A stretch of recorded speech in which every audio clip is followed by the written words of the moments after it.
Dünyadaki bütün insanların Adəm və Havvadan gəlməsi mümkündürmü? Bu biyoloji baxımdan mümkün deyil. Gəlin bunu sizi heç bir emosiya istifadə etmədən sadəcə elmə əsaslanaraq izah edeyim.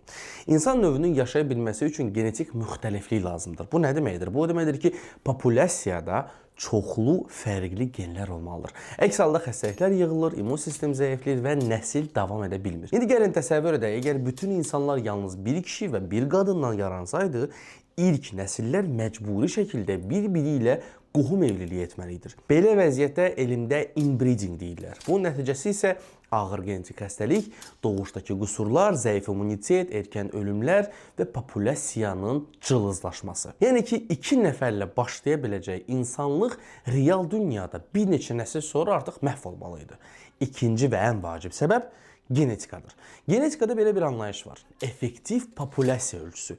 Bu real sayı yox, genetik müxtəlifliyi qoruyan minimum fərd sayıdır. Əgər başlanğıcda cəmi 2 nəfər olsaydı, allellər, yəni gen variantların böyük hissəsi dərhal etəcəkdi. Heterozigotluq, yəni genetik qarşılıqlıq demək olar ki, sıfıra enərdi. Populyasiya isə ilk 5-10 nəsildə genetik məhv olma yaşayacaqdı. Bu nəzəriyyə deyil. Bu populyasiya genetikası modellərində dəfələrlə sübut olunub. Bugün hər bir insanın genomunda milyonlarla fərqli mövqelər var. Bu fərqlər bir mutasiyadan gəlmir.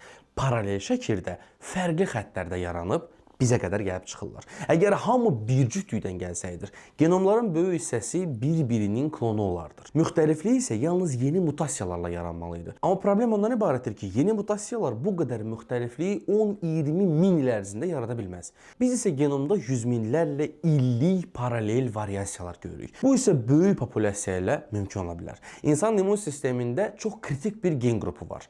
MHC kompleksləri. Gen kompleksləri xəstəliklərə qarşı müqaviməti müəyyən edir. Yəni populyasiyada maksimum müxtəliflik olmalıdır. İndi isə ən maraqlı hissə. Bu MHC allellərin bəzilərinin yaşı 200 min, 500 min arası dəyişir və onlar paralel şəkildə fərqli xəttlərdə qorunublar. Əgər başlanğıcda 2 nəfər olsaydı, MHC müxtəlifliyi maksimum 4 və yaxud da ki 6 variantda məhdudlaşardı. Halbuki biz minlərlə belə variasiya görürük. Bu isə riyazi olaraq mümkünsüzdür. Yenə deyirəm, əgər siz buna inanırsınızsa inanmağa davam edin. Lakin əfsuslar olsun ki, bu nə riyazi olaraq, nə də bioloji olaraq, nə də ki genetik olaraq mümkün deyildir. Ona görə də bütün bu bəşəriyyət bir Adəm və bir Həvvadan yarana bilməz.